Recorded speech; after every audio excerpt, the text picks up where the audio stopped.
All right. How you getting on? Are you well? Are you well? Are you well? How's you look bloody brilliant. You look great. A bit of sun on your cheeks, says you, hey? Is that a new freckle? Can I try and scrape it off? Can I try and scrape it off? Is that chocolate? Is that the chocolate? Can I try and scrape it off and have it? I used to be a very freckly boy, and I hated it. Now I love it.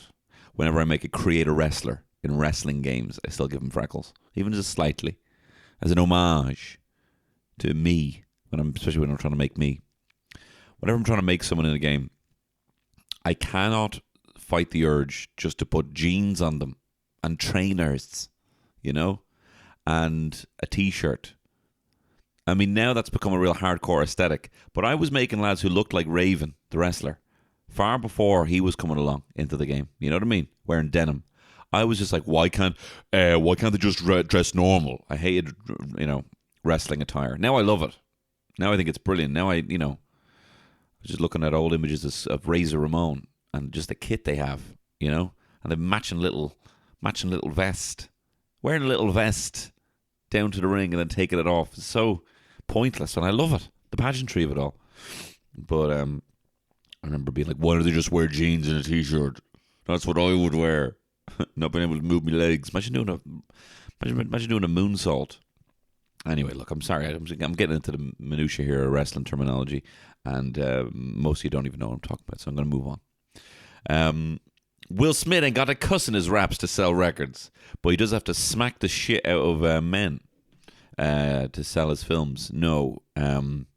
Listen. Will Smith, I'm happy for you. Will Smith won Best Actor, but that's not what he'll be remembered for at this Academy Awards. It's him leaving his seat, getting up and smacking Chris Rock, for Chris Rock saying that he loved his wife, Jada Pinkett Smith, in G.I. Jane.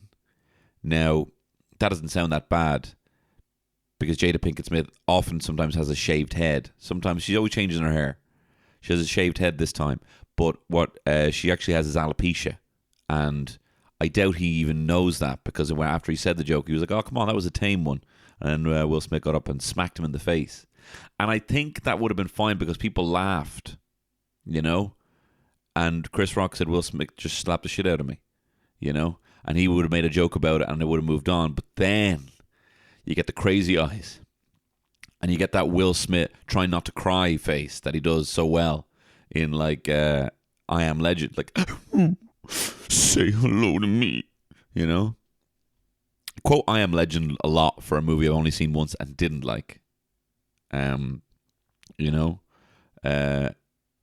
does, in that film Closer. No, not Closer. Closer's the other one. What's the one Never Drop the Con? What's the one that you never drop the con? Never drop the con. Hang on. Talk among yourselves for a second. Never drop the con. Focus. You never drop the con. Okay? Him and Margot Robbie. But yeah, then he pulls that face and he starts shouting, get my wife's name out your fucking mouth. Shouting so he can be heard on the microphones, so it can be broadcast to, I mean, it's not a billion people. You said a billion people watching this. A billion people watching this. With the greatest respect, whole. But greatest respect to the Academy Awards, my whole, no way. And I think had he just done the smack, there would have been whatever. Twitter would be like, fucking take offense with his fucking colour of his suit. You know what I mean? But there would have been some kind of kerfuffle, but it would have been like, that was crazy. But how it became uncomfortable for everyone when he's shouting, get to my wife, say hello to me, and get my wife's name out your fucking mouth. He wasn't having a good time with it, It wasn't lighthearted. It wasn't very Fresh Prince, I have to say. If the camera had just cut to him afterwards and he had pulled this kind of shrug like he does on the Fresh Prince DVD cover, it was like, huh? Parents just don't understand. That kind of like shrug. But instead, he's pulling the crazy eyes. He's pulling the I am legend. Say hello to me and get my wife's name out your fucking mouth. You know? And it's just like, hey, Prince. Hey, Fresh. Right? Be funny again. Be funny again. Do you remember how? It's hard. I mean, I'd say he now has to probably come up with some sort of a lesson that his dad taught him, that he's realized throughout his life about success, about commitment, to be making a joke. You know what I mean? There has to be some sort of, you know what I mean? It can't just be like, say something funny. It had to be like, when my father told me that to be funny, you had to be like, just tell me the fucking joke again. That's what I like about you. You were funny on Independence Day. That's why I'm here. That's why I'm happy for you now, right? And I am happy for him, you know. That was the first thing I said when Terry said Will Smith's after slapping Chris Rock. I said, oh, did he win? And she goes, yeah, but that's not the... And I was like, oh, no, that's great. That's all I wanted to hear, you know. And he worked hard for it. Like, I haven't seen the film, but he did the whole, you know, released his book, Will, which I listened to. And it's a lot of shiting on. A lot of shiting on. And a lot about... That was the lesson that I learned that day. Not to have sex in the kitchen. You know? Even the story about him having a ride in the kitchen is very serious. You know? Getting caught having a ride in the kitchen. There were times when I would vomit when I would get an erection. And it's like, that's too much. I don't... You know, I say welcome to Earth again and punch something. Do you know what I mean? You know what the difference is between me and you? You and me, I make this look good. That kind of stuff. Give me that. Give me little quips, you know. It's just too much information, you know. And look, this is coming from the king, Richard, of Too Much Information. Me, Tony, you know. It's the same thing with The Rock. It's just like, look, I love it. Thank you. But I don't need all of it. Thank you very much, you know. And fair fucks to Chris Rock for, you know, after hearing him, having him shouting, derailing the show, smacking you, and then shouting at you while you're there, standing there in front of, look, 100 people watching this live, you know.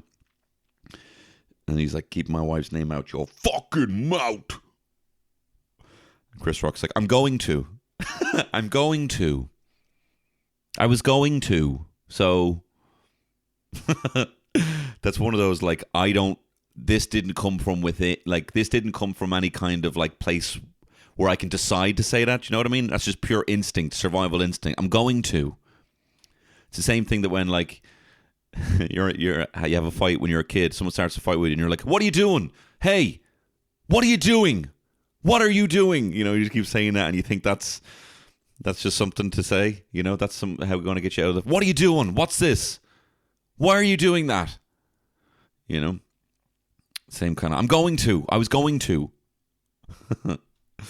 But, so look, this is this is going to be the kind of pace of this podcast today, because I've just done 3 big shows over the weekend, and I'm delighted with how they went. I'm going to talk about them more in a second, but do you know what I'm going to do? I think today's podcast, I think we'll go back on the mirror. I think if you listen to my Patreon podcast, I sometimes like to go to Colleen Nolan, the absolute salt of an iconic woman. She does a fantastic agony aunt column in the Mirror, and Colleen Nolan from Loose Women. So I'm going to try and solve some of the problems, and then I'm going to see what Colleen would say, because Colleen is always right. So we're going to do that today, a little agony aunt episode today. But before we get on to that, I want to thank the sponsor of this week's podcast, the Dubliner Irish Whiskey. Listen, you want to talk about comedy. You want to talk about those who support Irish comedy, brands that support Irish comedy. Well, look no further than the Dubliner Irish Whiskey. Not only are they sponsoring this hilarious pod, the DLD.com, grab yourself a whiskey today, but they're also doing stuff for like Killian Sunderman, Michael Fry, putting on a whole gig for them. We raised 10 grand for Gay Community News with our calendars. They matched a massive chunk of it as well. They to give the gay community news. They support hilarious calendars. They support comedians doing their first ever live gig, right? And they support the funniest Irish podcast in this. They are doing their stuff, and they make a tasty ass whiskey. So you go to dld.com. Grab yourself a bottle today. My favourite is the Dubliner Old Fashioned. It's a collaboration with Rascals Brewing Company. I highly recommend it. I'm really enjoying it at the moment with some lemons, some limes, and a shit ton of fizzy water. I love it, and you'll love it too. Go to the dld.com. And look, let's just get into today's episode. Today's Tony Cantwell Shit Show. It's Tony Cantwell Shit Show.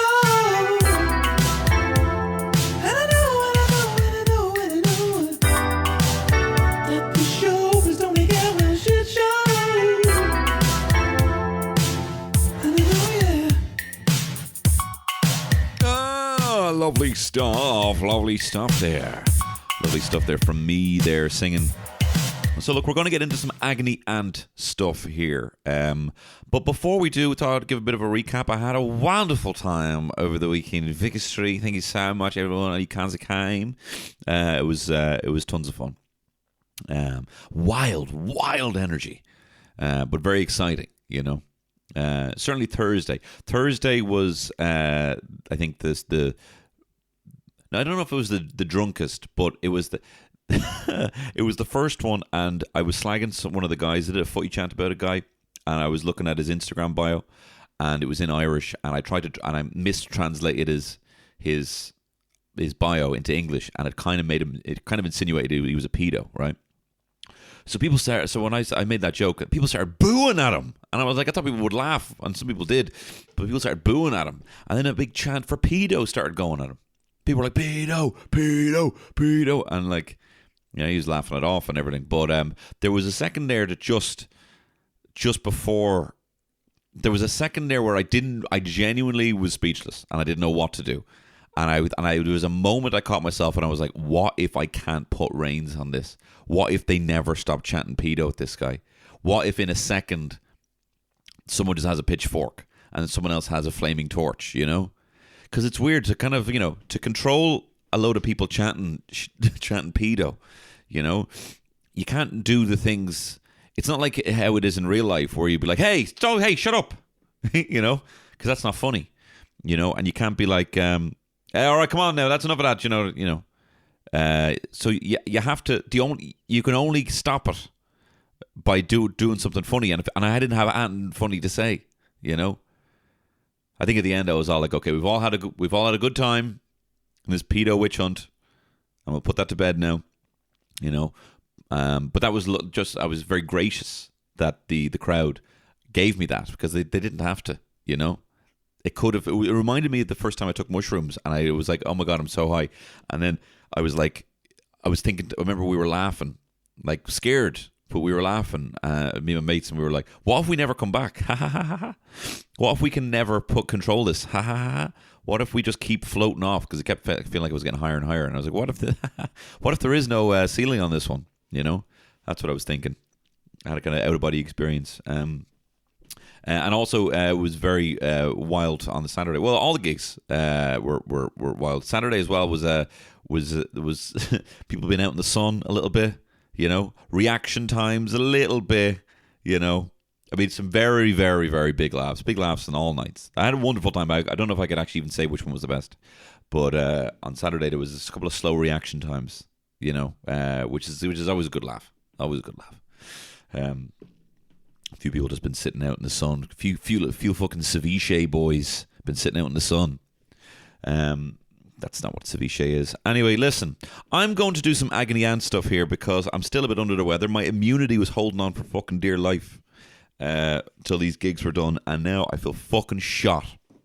But with only 3 more gigs left in the tour, so don't worry. The quality of this podcast is soon to improve. Back with our tournaments and our what have you. I'm always thinking of that.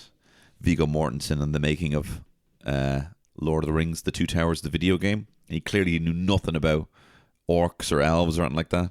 So he's like, so you can play as me, Aragorn, and fight your ninjas or whatever. He didn't know anything about the characters, you know. Anyway, I'm here on the Mirror.co.uk,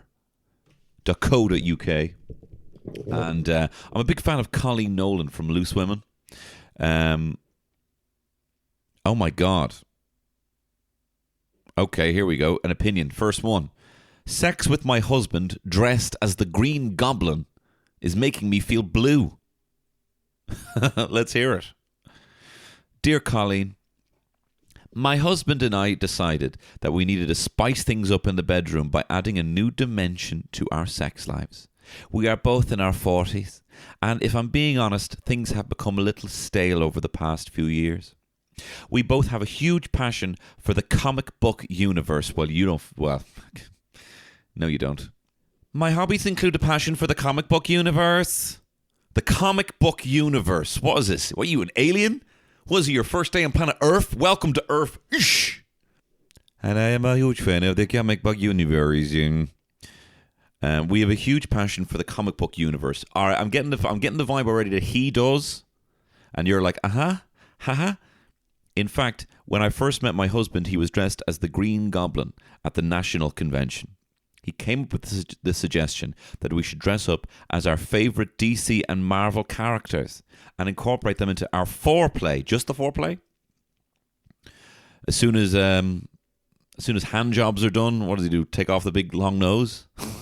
I was keen to try something different, so agreed to give it a try. Sadly, it ended up being a bit of a big turn-off. Not even a bit, a big turn-off for me. As much as I love my husband, he no longer fits comfortably into Lycra the way he did before. The result is, I simply don't find the role play arousing at all, and he seems to really enjoy it. How can I break it to him sensitively that our new experiment isn't working for me? I'd love some guidance. That actually is a difficult question, and I'm so glad you asked this, and no doubt Colleen's going to come out with a fantastic answer. If it's the Green Goblin, do you know what you say? Say, if it's look, listen, Liv, right? Whatever your name is, right? Alien from another planet doesn't know what the MCU is called, right? If it's a case where the whole thing is not going to work for you, and you might know, is there a costume that you think he might look good in? If not, the whole thing, just say, look, we tried it. I don't like it. And you don't even need to say the thing about him not fitting into his Lycra anymore. Jesus, God forbid. Although, come on, I've been at Comic-Con. I doubt even in his 20s he was looking good in that shit. You know what I mean? And you know what? The ones who do look really good in that shit don't always have it all going on upstairs. Do you know what I mean? You see them on TikTok or the cosplayers and they look stunning. But, you know, that's like there's a fork in the road. You're a Billy Barry kid, and then you go off to the West End, you go to RADA, right, or whatever, or you go down the fucking cosplay route. You know what I mean? But it's that same twinkly star in your eyes, Never Neverland, I'll never grow up. Hey, watch me do a backflip. I don't know why I can't engage with people, you know, kind of thing, right? If they look that good and they look that good in costume and they change often, they probably do voices as well. They probably don't even know who they are. They're probably so happy, blissfully happy, right? But anyway, sorry. I doubt he looked good to begin with the greatest respect to him and you. If you would like to see him something good, can I recommend Kraven the Hunter from Spider-Man? Green Goblin might be a little bit crazy. Kraven the Hunter, he's got a bit more furs. He's just got, you know, some badass cacks. He's got a cool Ronnie. He would be the kind of hunk, you know. I mean, he's did it topless as well. Your fella might have a gut. You know, what other hot ones could you do? Gambit, of course. Big long trench coat. You know, a couple of finger holes cut out of his glove. That'll be good for the foreplay. You know, Wolverine. You know, I mean, there's lads who have baggy ones. Maybe just something more with a trench coat. But if you're not into the idea at all, you can't force these things. Do you know what I mean? You can't force these things. But just think to yourself, is it the whole idea of the costume? Because if there is a costume that might work, you could just say, look, do you know who really I get really turned on by now these days is this person, Kraven the Hunter from Spider-Man, right? Or do you know what? If he's not fitting into his shit anymore and you want a Spider-Man villain, Kingpin. Say, can you put this bald cap on and hold this cane? You know? And gives a little rub. You know? So worth considering. Now, I don't think Colleen Nolan's going to have as much knowledge of the comic book universe as I do. But let's see what Colleen would suggest you do. Well, firstly, good for you for giving him his suggestion to go, fuck, that's what you're supposed to do. Sorry, you meant to support women. That's brilliant you did that, by the way. I can understand that you're vulnerable. Rather than, I'm just going to piggyback on what Colleen was saying. I also think that's great that you're giving it a go, right? And sorry, I should have, no, I'm not sorry. I don't need to lower my status here. I'm still a very high status figure. You're here for my advice. I think it's great as well that you did that. I think the important thing, she says, is that you took his idea on board, gave it a whirl. When it comes to fantasy and roleplay, both partners have to enjoy it and get into it, or it's pointless. As for breaking the news, don't make it about how he looks in Lycra. Simply explain it's not a turn-on for you, which means you don't feel relaxed. I'm sure he won't want you to feel that you're doing it just for him. Perhaps you're focusing on the wrong thing here. Rather than trying to come up with big ideas for the bedroom, why not try building romance and intimacy day to day? These can be small loving gestures, paying a compliment, sending a sexy text, or taking time to do something nice together.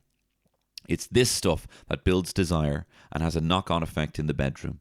Going from things being stale to dressing up as a lycra-clad superhero seems a bit of a stretch, excuse the pun. She's so fucking good! And maybe once you do rekindle that desire, then the odd night of superhero fun will be more appealing. She's so fucking smart. You're so smart, Colleen, as well as being an absolute soat for your age. I think she's brilliant. That's exactly, yeah, it is a big jump. That is a fucking massive jump. She goes above and beyond. She doesn't just answer the question directly, being, yeah, well, maybe don't dress as a fucking Green Goblin then. She's like, but that's also a big, massive jump, and you're maybe doing too much. I love you. I'm here and I support you. Fucking bull, ma on, Colleen. Ma on fucking mana. Ma on woman, Colleen. All right, next one. I caught my son watching pornography and I screamed at him. Dear Colleen, I found my 15-year-old son watching porn the other night and I didn't handle the situation too well. I basically screamed at him and he screamed back at me to get out. Things have been really awkward since.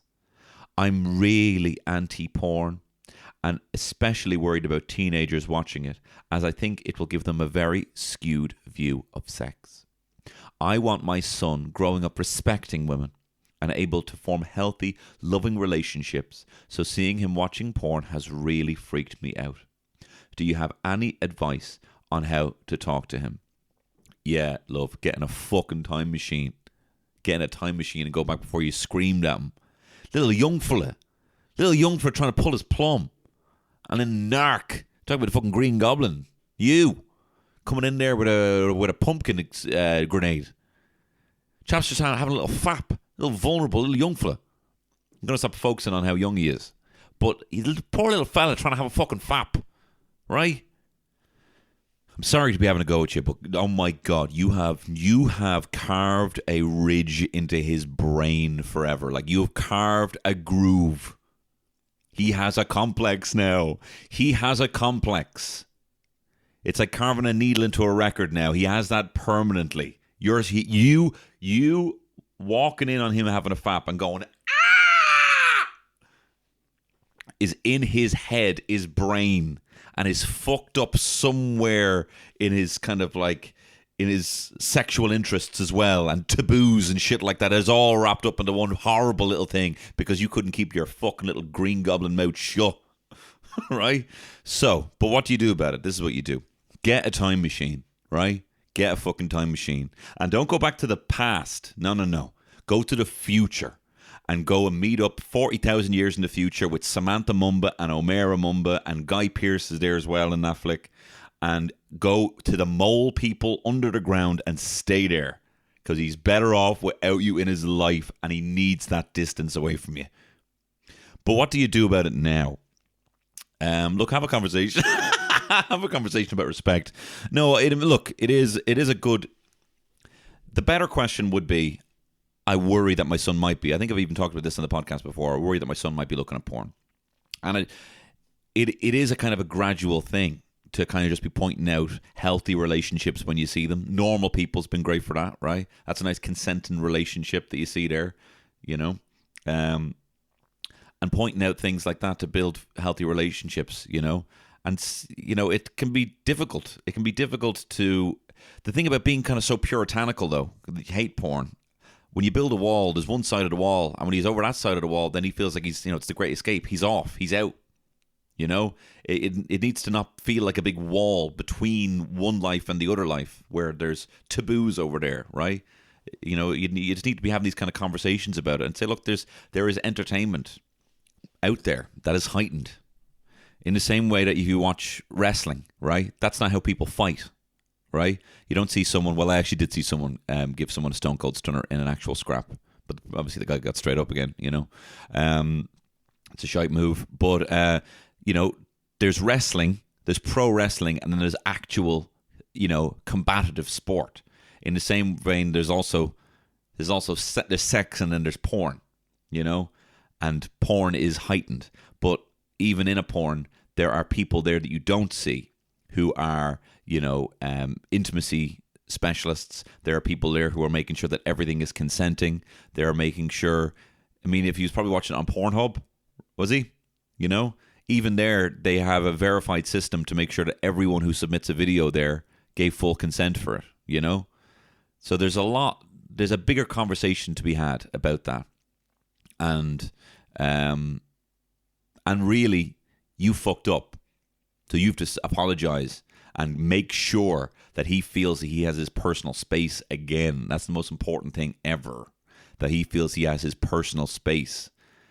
And you can say, look, I have a time machine outside. Just say the word and I'll go 40,000 years into the future and bury myself with the mole people in Samantha Mumba, right?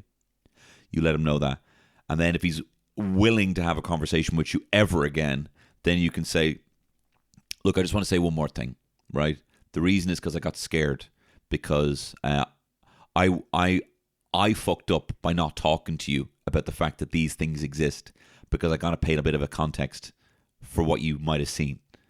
And I fucked up that I didn't tell you about that it exists beforehand, and that it is a heightened version of intimacy.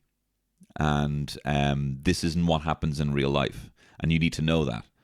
And you know, people who go into that, people who kind of act out these things that they've seen in movies, in porn movies, are essentially being abusive because they haven't fully because you don't see that much consent and conversation happening in porn. So if you copy what you see there, you are going to be an abuser, you know, whether you meant to be or not. So, just so you know, I fucked up. Here's the keys to the time machine. I'll go whenever you want, and I do respect your personal space. Colleen, I don't know if you can top that. I think that's pretty good. Colleen says, well, start off by talking to him instead of screaming at him. He's no different than the majority of teenage boys. His hormones are raging and he's thinking about sex a lot of the time. The difference these days is that porn is so accessible via the internet and it's very easy for it to become addictive. We all know that porn is an unrealistic view of sex, but I think you can talk to your son about that and also talk to him about respect for women. Better give more info about how that happens. You can explain what your worries are around pornography and even show him some research. What? Do you trust this woman who screamed at this young fella? Do you honestly think she's going to have the deft touch just to be like, hi, I just want to show you some research and for that to be enjoyable for anyone? Show him some research. He probably feels very embarrassed and awkward. So take the higher ground here and have a discussion with him about making him feel that he's done something really bad. Sorry, am I reading that wrong? And have a discussion with him about making him feel that he's done something really bad. But he's not done something really bad. You phoned that one in, Colleen. You phoned that one in. You couldn't even get the fucking typos right. You messed up there big time. Don't listen to Colleen. That's the first time I've probably done about 25 Colleen Nolan agony ants in my career. And that's the first time I'll say that is some god-awful advice. But I think, like, if it was a girl, do you know what I mean? You would probably want to respect the vulnerability of a girl, right? So I think you should be respecting the vulnerability of a teenage boy as well. I found that a bit fucking... What's the opposite of chauvinistic? Anyway, followed my advice. Get your time machine, fuck off to the future, and let your son fap in peace. That isn't really what my... Anyway, come on. Let's have a look. My husband said nothing is going on after flirty texts with his hairdresser. Let's try this one. Dear Colleen, my husband has stuck up a friendship with his hairdresser, who he's been going to for a few years. At first, I thought nothing of it, even the fact that they had each other's mobile numbers. I didn't feel threatened at all. He takes our son there to get his hair cut too. Then he started being protective over his phone and even raced halfway across the room to pick it up when it pinged. I started getting suspicious that something might be going on, so I managed to get hold of his phone and look through it. There were dozens of flirty text messages between them, and in one he even said he'd take the dog for a walk so he could swing by our salon. I went mad, and I accused him of having an affair, but he denied it and said they'd just got close as friends, but they hadn't slept together or even kissed. He promised he'd find a new hairdresser and that he wouldn't text her again, but the other night he left his phone on the table, and while he was in the shower, a text came through from her asking how things were and if he wanted to talk. I'm furious. I feel like such an idiot. What should I do? Well, it's okay. Look, things probably got a little bit too close, right? See, I think sometimes, right, people, I don't know how often it happens, right? But I'd say there's a % of affairs that happen from just pure awkwardness, right? Of being kind of like, well, this is awkward.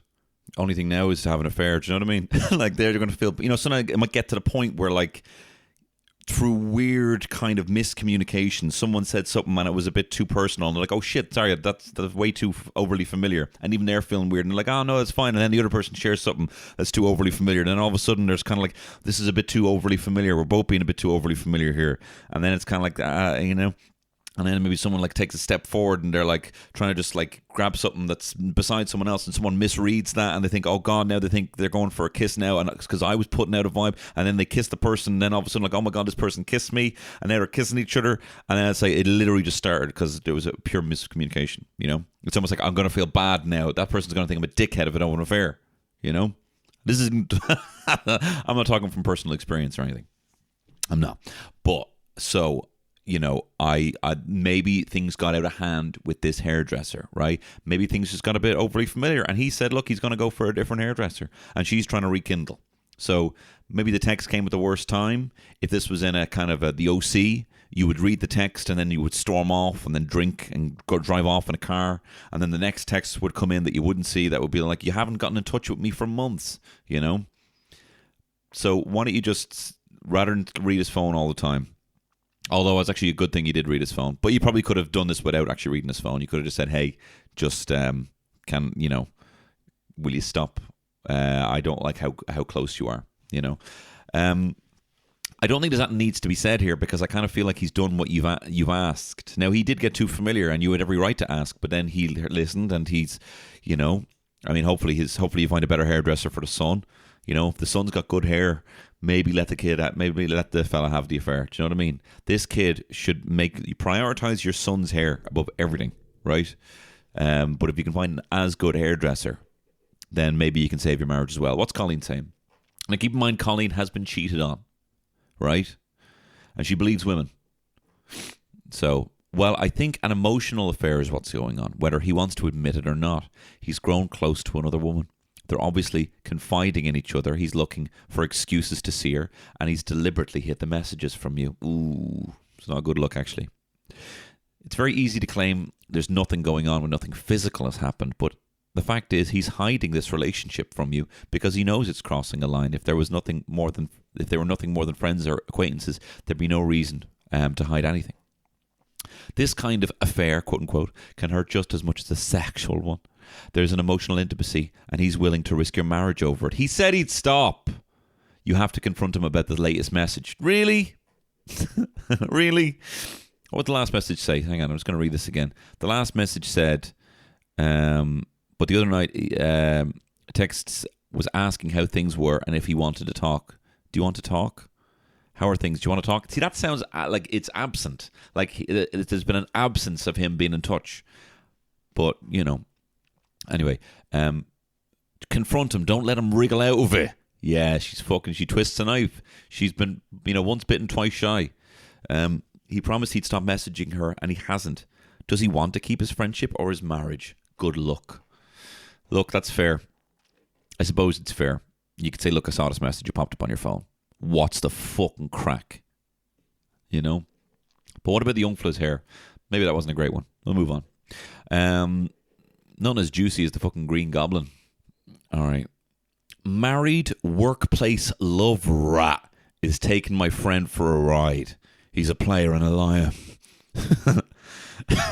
Well, seems like you're coming from this from a very unbiased perspective.